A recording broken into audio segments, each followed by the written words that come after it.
Imaginez un appartement classique. Les mêmes murs porteurs, la même ville, la même surface, exactement au même étage.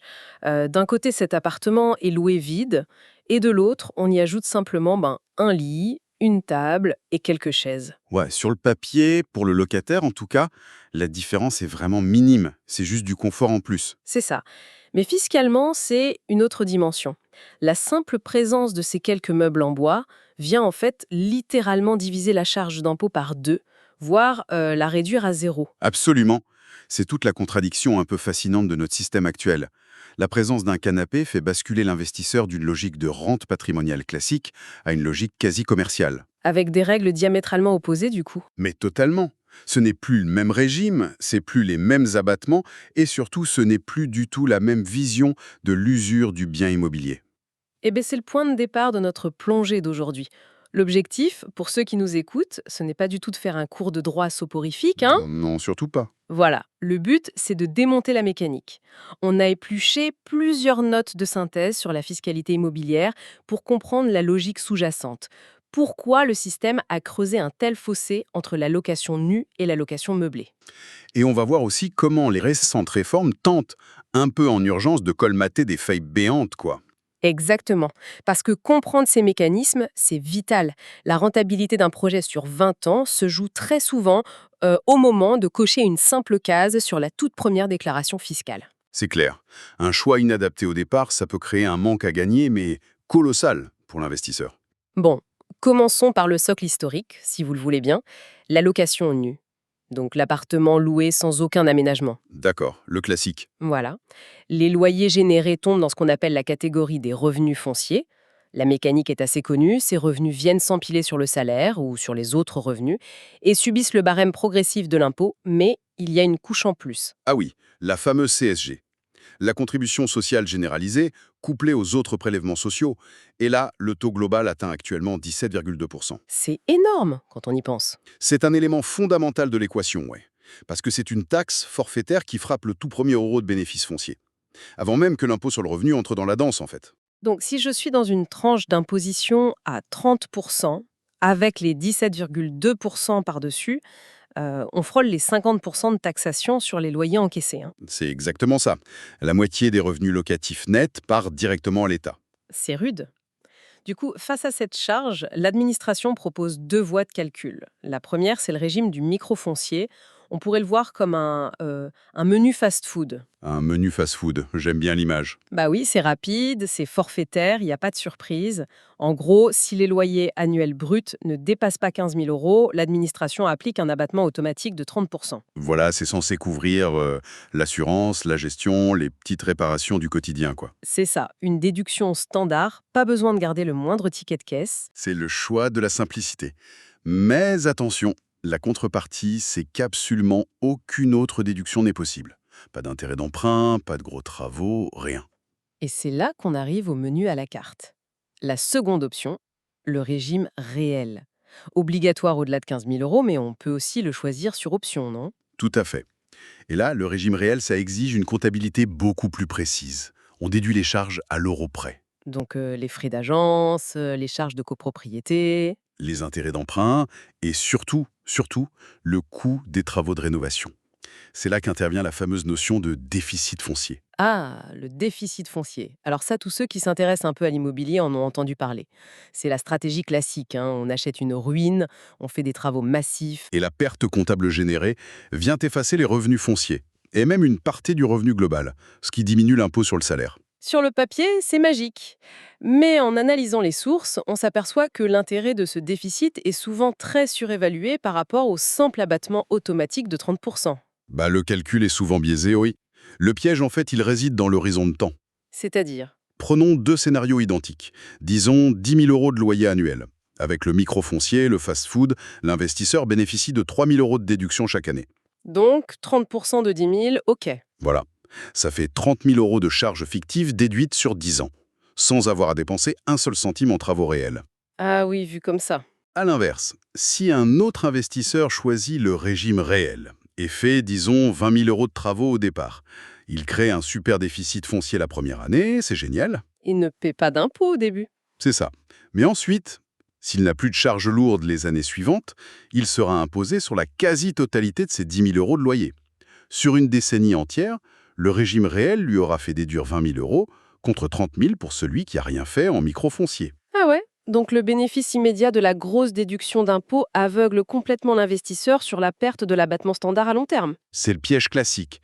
Pour que le régime réel soit vraiment pertinent face au microfoncier, il faut que les frais dépassent structurellement ces fameux 30% sur toute la durée de détention. Donc, choisir le régime réel juste pour déduire une petite rénovation de salle de bain la première année, c'est une terrible erreur stratégique. Absolument. Surtout que l'engagement pour le régime réel est bloqué pour 3 ans au minimum.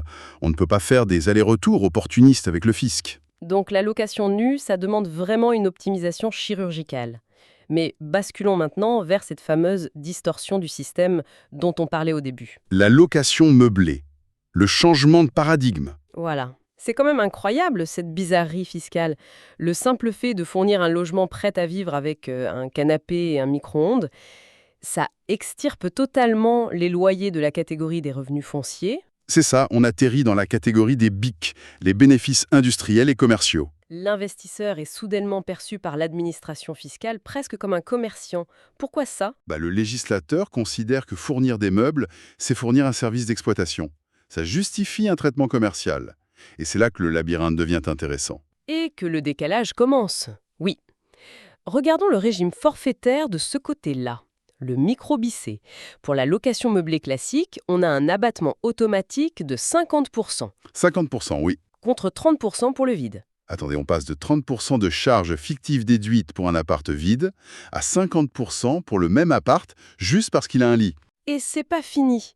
Il y a une troisième strate dans les sources, les meublés de tourisme classés. Et là, l'abattement grimpe à 71%. 71%. Mais c'est délirant, l'État efface plus de 2/3 des revenus avant même de calculer l'impôt. C'est une incitation massive à faire du Airbnb, non? Alors, c'est justement le cœur de la polémique actuelle qu'on retrouve dans les textes. Ce taux de 71%, historiquement, il n'a jamais été créé pour les métropoles saturées comme Paris ou Bordeaux. Ah bon? C'était pourquoi alors? C'était un outil conçu pour soutenir le développement touristique dans des zones rurales ou à la montagne, pour inciter les propriétaires à rénover des gîtes de France, ce genre de choses, et à les faire classer officiellement. Je vois. L'outil a été conçu pour la montagne et finalement il a été utilisé pour vider les centres-villes. Exactement. La mécanique fiscale a été rattrapée par l'innovation technologique avec l'arrivée des plateformes de réservation en ligne. C'est un appel d'air massif vers la courte durée parce que la rentabilité nette d'impôt est imbattable. Imbattable, oui. Et encore, là on ne parle que des abattements forfaitaires. La vraie puissance du meublé, pour les investisseurs pointus, c'est le régime réel en meublé. Ah oui, l'arme secrète. Le concept qui frôle la magie fiscale. L'amortissement. Est-ce qu'on peut vulgariser un peu cette notion? Bien sûr. Dans la location nue, classique, un mur est un mur. Il ne bouge pas. Mais dans les BIC, donc en meublé, l'immeuble est vu comme un outil de production. Comme une machine dans une usine? C'est ça. Et tout outil de production subit une obsolescence avec le temps. L'amortissement, ça permet de déduire chaque année une petite fraction de la valeur d'achat du bien immobilier pour compenser cette usure théorique. C'est comme si le fisc reconnaissait que les murs et le canapé s'usent et vous offrait une réduction d'impôt pour ce vieillissement invisible. C'est une charge fantôme en fait. Une charge fantôme, oui. C'est un livre de compte invisible. L'investisseur ne décaisse pas un seul euro de sa poche pour cette usure. Il encaisse ses loyers, il paie ses charges réelles, il lui reste du cash à la fin du mois. Mais sur sa déclaration fiscale, bim, il rajoute cette déduction gigantesque de la valeur des murs étalée sur 20 ou 30 ans. Et le résultat des courses, c'est que le revenu imposable tombe très souvent à zéro. Le cash flow est positif dans la vraie vie, mais l'impôt est nul sur le papier. C'est quand même la puissance absolue de ce statut, le LMNP, le loueur en meublé non professionnel. L'amortissement absorbe littéralement toute la rentabilité fiscale. On peut percevoir des revenus locatifs totalement défiscalisés pendant 10 ou 15 ans. Mais il faut quand même souligner le paradoxe de tout ça. L'administration fait semblant de croire que l'appartement perd de sa valeur, année après année, comme un vieil ordinateur. Oui, alors que dans le monde réel, sur le marché de l'immobilier, ce même appartement est probablement en train de prendre de la valeur. La dichotomie est dingue.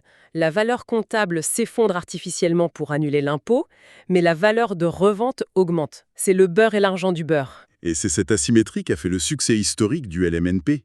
C'était vraiment l'âge d'or. Vous dites c'était, parce que les sources qu'on a analysées montrent très clairement un avis de tempête sur ce statut. Oui, l'État s'est rendu compte de ce déséquilibre colossal. Et l'étau législatif est vraiment en train de se resserrer. D'ailleurs, les documents font une distinction entre le LMNP non professionnel et le LMP professionnel.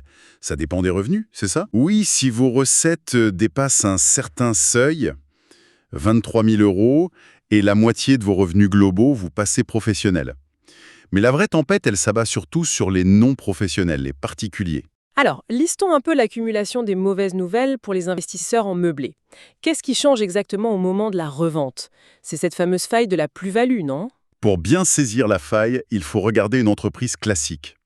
Si elle achète une machine 100 000 euros, qu'elle l'amortit jusqu'à valoir zéro dans ses comptes et qu'elle la revend 100 000 euros, le fisc dit quoi? Le fisc dit qu'elle a fait 100 000 euros de bénéfices. Voilà. La plus-value se calcule entre le prix de vente et la valeur nette comptable, donc la valeur dépréciée. Ce qui est logique, si on a utilisé l'usure pour ne pas payer d'impôts pendant 10 ans, on rend des comptes à la sortie. La déduction est rattrapée. Sauf que, pour l'investisseur particulier en LMNP, ce n'était pas le cas. C'est-à-dire, Le LMNP, c'était une exception hybride. Pendant l'exploitation, il utilise les règles commerciales pour gommer l'impôt. Mais au moment de revendre, hop, il repassait sous le régime des particuliers. donc la plus-value était calculée entre le prix de vente et le prix d'achat initial. L'amortissement n'était pas du tout réintégré. Absolument pas. Mais c'est une niche fiscale au sein d'une autre niche fiscale. C'est une double déduction, oui.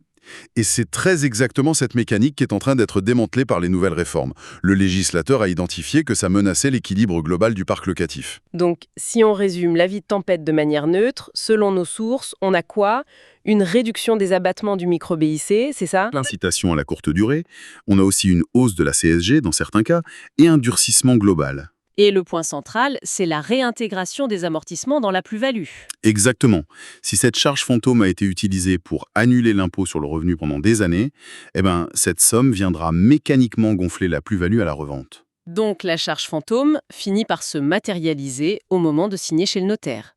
La facture finit toujours par arriver. On passe d'un système de défiscalisation définitive à un simple système de report d'imposition. L'objectif clair de l'administration, c'est donc le rééquilibrage, rendre la location nue et classique à nouveau attractive. C'est ça. Éviter que le marché ne se vide de ces appartements classiques au profit exclusif du meublé. Le capital cherche toujours la moindre résistance fiscale, vous savez. C'est vrai. Et le rôle du régulateur, c'est de s'assurer que ça ne détruit pas la fonction première de l'immobilier, qui est de loger des gens à l'année. Le risque en immobilier, ce n'est pas seulement que le toit fuit, c'est que la loi change. La fiscalité est vraiment un organisme vivant. Les règles de l'Eldorado sont resserrées pour colmater les brèches. Tout à fait. Alors, si on fait le grand récapitulatif de notre exploration, d'un côté, on a la location nue avec les revenus fonciers, avec son microfoncier strict à 30% ou son régime réel avec déficit possible, mais qui demande un horizon long. Et de l'autre côté, le monde commercial du meublé, avec ses abattements BIC allant jusqu'à 71%, ou l'arme lourde de l'amortissement pour créer du cash flow net d'impôts. Un statut qui subit actuellement un net resserrement législatif. C'est la synthèse parfaite. Mais ce mouvement de correction, en fait, il ouvre une réflexion beaucoup plus vaste. Laquelle? La complexité de tous ces rafistolages met en lumière l'obsolescence même de cette frontière. Ne se dirige-t-on pas inévitablement vers la création d'un statut unique du bailleur privé? Un statut unique, c'est-à-dire supprimer totalement la distinction basée sur la présence de meubles. C'est la question que se posent de nombreux économistes. Si l'État cherche par tous les moyens à aligner les rentabilités entre le nu et le meublé, la prochaine étape logique, c'est la fusion. Une simple table et des chaises ne devrait plus définir le sort fiscal d'un investissement de 300 000 euros. Exactement.